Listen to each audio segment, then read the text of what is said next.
নমস্কাৰ বন্ধুসকল, welcome to my YouTube channel Assam career job. আজি পুনৰ আপোনালোকৰ বহুত ভাল খবৰ হ'ল। 7টা বিভাগত নতুনকৈ চাকৰি মুকলি কৰিছে 2025 বৰ্ষৰ কাৰণে। প্ৰায় 7560টাকৈ তাতে ভেকেন্সি মুকলি কৰি দিছে গ্ৰেড 3 গ্ৰেড 4 লেভেলৰ। 10 পাছ 12 পাছ ডিগ্ৰী পাছ সকলোৱে ভেকেন্সিখিনিৰ কাৰণে আবেদনসমূহ কৰিব পাৰিব। কেনেদৰে আবেদনসমূহ কৰিব পাৰিব, কোনটো পদৰ ক্ষেত্ৰত কিমানকৈ এজ ক্ৰাইটেৰিয়া কোৱালিফিকেশ্যন বিচাৰিছে নাইবা সিলেকশ্যন প্ৰচিডিউৰ কি হয়, এই সকলোখিনি কথা এই ভিডিঅ'ৰ যোগে আলোচনা কৰা হ'ব। যদি ভিডিঅ'টো ভাল পায় ভিডিঅ' লাইক কৰিব পাৰে, লগৰ চেনেল সাবস্ক্ৰাইব কৰি দিব পাৰে। এনেকুৱা ধৰণৰ ভিডিঅ'সমূহ প্ৰতিদিনে পাই থাকিব পাৰে। আৰু মোৰ হোৱাটছআপ চেনেল ভিডিঅ' ডেছক্ৰিপশ্যনত দিয়া আছে, তাত গৈ আপোনালোকে ফ'ল'টো কৰি ল'ব পাৰিব। তেতিয়া আপোনালোকে ডেইলি জবৰ আপডেটসমূহ পাই থাকিব পাৰিব। আৰু ভিডিঅ'টো যিমান পাৰে সিমান বন্ধুক শ্বেয়াৰ কৰি দিয়ক। আহক আজি ভিডিঅ' আৰম্ভ কৰোঁ। আপোনালোক জনাইছোঁ ভেকেন্সিখিনি মুকলি কৰিছে SSC আণ্ডাৰত ষ্টাফ চিলেকশ্যন কমিশ্যন, তাৰ আণ্ডাৰত ভেকেন্সিখিনি মুকলি কৰিছে SSC আণ্ডাৰত আপোনালোকে দেখিব পাৰিছে। ইয়াৰ কাৰণে আপোনালোকৰ প্ৰথমটো বিভাগ হয়, এনেকুৱা আৰু 6টা বিভাগত ভেকেন্সি দেখিবলৈ হ'ব। টোটেল 7টা বিভাগত ভেকেন্সি আছে। প্ৰথম যিটো ভেকেন্সি হৈছে SSC আণ্ডাৰত মুকলি কৈছে ষ্টাফ সিলেকশ্যন কমিশ্যনৰ আণ্ডাৰত। ইয়াত আপোনালোকৰ ফেজ 12ৰ ভেকেন্সি মুকলি কৰিছে 2423টাকৈ ভেকেন্সি মুকলি কৰিছে। আৰু ইয়াৰ কাৰণে আপোনালোকে এপ্লাই অনলাইন যোগে কৰিব পাৰিব। কোৱালিফিকেশ্যন কিমান লাগিব, ক'ৰ পৰা কিমান ভেকেন্সি আছে, সকলোখিনি কথা মই আপোনালোকক জনাই আছোঁ। চ' ভিডিঅ'টো শেষলৈকে চাই থাকিব। আৰু ইয়াৰ যিটো লাষ্ট ডেট সম্পৰ্কে যদি ক'বলৈ যাওঁ 23/6/2025, মানে আপোনালোকে জুন মাহৰ 23 তাৰিখ পৰ্যন্ত ভেকেন্সিখিনিৰ কাৰণে আবেদনসমূহ কৰিব পাৰিব। কৰ্মচাৰী নিৰ্বাচন আয়োগত চাকৰি আহিছে SSC, যিটো কয় চিলেকশ্যন পোষ্ট আহিছে আপোনালোকৰ। ইয়াৰ কাৰণে 10 পাছ 12 পাছ কৰিলে আবেদনসমূহ কৰি ল'ব পাৰিব। মই পোনপ্ৰথমে আপোনালোকক এটা অভাৰভিউ দি দিছোঁ। নাম্বাৰ অফ পোষ্ট আছে 2423 ভেকেন্সি। মিনিমাম এডুকেশ্যন কোৱালিফিকেশ্যন 10 পাছ 12 পাছ কৰিলে আবেদনসমূহ কৰি ল'ব পাৰিব। এপ্লাই মোডটো অনলাইন যোগে পাৰিব। চিলেকশ্যন পোষ্ট আহিছে 2423 ভেকেন্সি। আৰু আপোনালোকৰ ভেকেন্সিখিনি কেটেগৰিজ ভাগ কৰি থোৱা আছে। SC কেটেগৰীৰ কাৰণে আছে, ST কেটেগৰীৰ কাৰণে আছে, OBCৰ কাৰণে আছে, আৰু URৰ কাৰণে আছে, আৰু EWS কেটেগৰীৰ কাৰণে আছে। চ' এইখিনি ভেকেন্সি আপোনালোকে দেখিবলৈ পাইছে। আৰু এডুকেশ্যন কোৱালিফিকেশ্যনৰ ক্ষেত্ৰত যদি ক'বলৈ যাওঁ মেট্ৰিক লেভেল পাছ কৰিলে 10 পাছ কৰিলে আবেদনসমূহ কৰিব পাৰিব। আৰু ইণ্টাৰমিডিয়েট লেভেল 12 পাছ কৰিলে আবেদনসমূহ কৰিব পাৰিব। আৰু গ্ৰেজুৱেট লেভেল মানে আপোনালোকে ডিগ্ৰী পাছ কৰিলে ভেকেন্সিখিনিৰ কাৰণে আবেদনসমূহ কৰি ল'ব পাৰিব। আৰু যদি মই এজ লিমিটৰ কথা ক'বলৈ যাওঁ 18 পৰা 25 বছৰৰ ভিতৰত হ'লে ভেকেন্সিখিনিৰ কাৰণে আবেদনসমূহ কৰি ল'ব পাৰিব। 18 পৰা 27 বছৰৰ ভিতৰত হ'লে আবেদনসমূহ কৰিব পাৰিব। এনেকৈ আপোনালোকে দেখিব পাৰিছে। ইয়াত সকলোখিনি কথা কোৱা আছে। এপ্লিকেশ্যন ফিজৰ ক্ষেত্ৰত UR OBCৰ ক্ষেত্ৰত দেখিবলৈ পাইছে। আৰু অনলাইন এপ্লিকেশ্যন ষ্টাৰ্ট ডেটটো 2/6/2025, মানে জুন মাহৰ 2 তাৰিখৰ পৰা আবেদনসমূহ ষ্টাৰ্ট হৈছে। লাষ্ট ডেটটো দিয়া আছে 23/6/2025, মানে জুন মাহৰ 23 তাৰিখ পৰ্যন্ত ভেকেন্সিখিনিৰ কাৰণে আবেদনসমূহ কৰি ল'ব পাৰিব।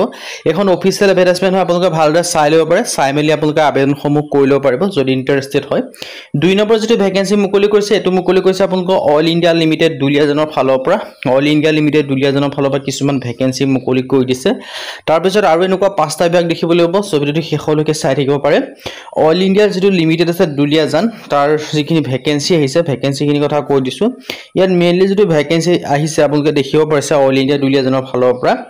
লাষ্ট ডেট সম্পৰ্কে দিয়া আছে 1/7/2025, জুলাই মাহৰ 1 তাৰিখ পৰ্যন্ত আবেদনসমূহ কৰি ল'ব পাৰিব। আৰু যিটো ভেকেন্সি আছে ছুপাৰিণ্টেণ্ডেণ্টৰ ভেকেন্সি আছে, ছুপাৰিণ্টেণ্ডেণ্ট মেডিকেল অফিচাৰৰ ভেকেন্সি আহিছে। দুলীয়াজান অধীক্ষকৰ চিকিৎসাৰ চাকৰি পদ আহিছে। অভাৰভিউ দিব জানো অৰ্গেনাইজেশ্যন নেম দেখিব পাৰিছে অইল ইণ্ডিয়া লিমিটেড দুলীয়াজান। আৰু ইয়াত আপোনালোকৰ ভেকেন্সিখিনি ডিটেইলছটো দেখিব পাৰিছে। এডুকেশ্যন কোৱালিফিকেশ্যন MS অপথলজি কৰিব লাগিব। হাউ টু এপ্লাই, ইয়াৰ কাৰণে যিটো ইমেইল দেখিছে ইমেইলটোত আপোনালোকৰ নিজৰ বায়'ডাটাখন পঠাই দিলে আপোনালোকৰ আবেদনসমূহ হৈ যাব। তাৰ পিছৰ ভেকেন্সি মুকলি কৰিছে আপোনালোকৰ DC যোৰহাটৰ ফালৰ পৰা। যোৰহাটৰ পৰা কিছুমান ভেকেন্সি মুকলি কৰিছে। গাঁও প্ৰধানৰ ভেকেন্সি 20টাকৈ মুকলি কৰিছে যোৰহাট জিলাৰ ফালৰ পৰা। আৰু ইয়াত যিখিনি লোকেশ্যনসমূহ দিয়া আছে, আৰু লগতে আপোনালোকে যোৰহাটৰ স্থায়ী বাসিন্দা হ'ব লাগিব, তেতিয়াহে আবেদনসমূহ কৰি ল'ব পাৰিব। হাউ টু এপ্লাই, ইয়াৰ কাৰণে যোৰহাটৰ যিটো DC অফিচ আছে সেই DC অফিচত অফলাইন যোগে ফৰ্মটো ফিল আপ কৰিব লাগিব। লাষ্ট ডেটটো 16 জুন হয়, তাৰ আগতে আপোনালোকে আবেদনসমূহ কৰি ল'ব লাগিব, তেতিয়াহে আবেদনসমূহ কৰিব পাৰিব। আৰু ইয়াত আপোনালোকে দেখিছে 4 জুনৰ পৰা আবেদনসমূহ ষ্টাৰ্ট হৈ গৈছে। চ' ইণ্টাৰেষ্টেড আৰু ইলিজিবল আবেদনসমূহ আপোনালোকে কৰি ল'ব পাৰিব। DC যোৰহাটত যদি আপোনালোকে চাকৰি কৰিম বুলি ভাবিছে তেতিয়া ভেকেন্সিখিনিৰ কাৰণে আবেদনসমূহ কৰি ল'ব পাৰিব। DC যোৰহাটৰ ফালৰ পৰা গাঁও প্ৰধানৰ ভেকেন্সি আছে। এজ লিমিটটো দিয়া আছে দেখিব পাৰিছে 30 বছৰ মিনিমাম আপোনালোকে হ'ব লাগিব। তাৰ পিছৰ ভেকেন্সিটো মুকলি কৰিছে আপোনালোকে DC মাজুলী ৰিক্ৰুইটমেণ্টৰ ফালৰ পৰা। 10টা গাঁও প্ৰধানৰ ভেকেন্সি মুকলি কৰিছে মাজুলীত। আৰু ইয়াৰ কাৰণে 17/6/2025, মানে জুন মাহৰ 17 তাৰিখ পৰ্যন্ত ভেকেন্সিখিনিৰ কাৰণে আবেদনসমূহ কৰি ল'ব পাৰিব। আৰু ইয়াত যিটো গাঁও প্ৰধানৰ ভেকেন্সি মুকলি কৰিছে আপোনালোকে দেখিব পাৰিছে ডিষ্ট্ৰিক্ট কমিশ্যন মাজুলীৰ ফালৰ পৰা ভেকেন্সিখিনি মুকলি কৰি দিছে।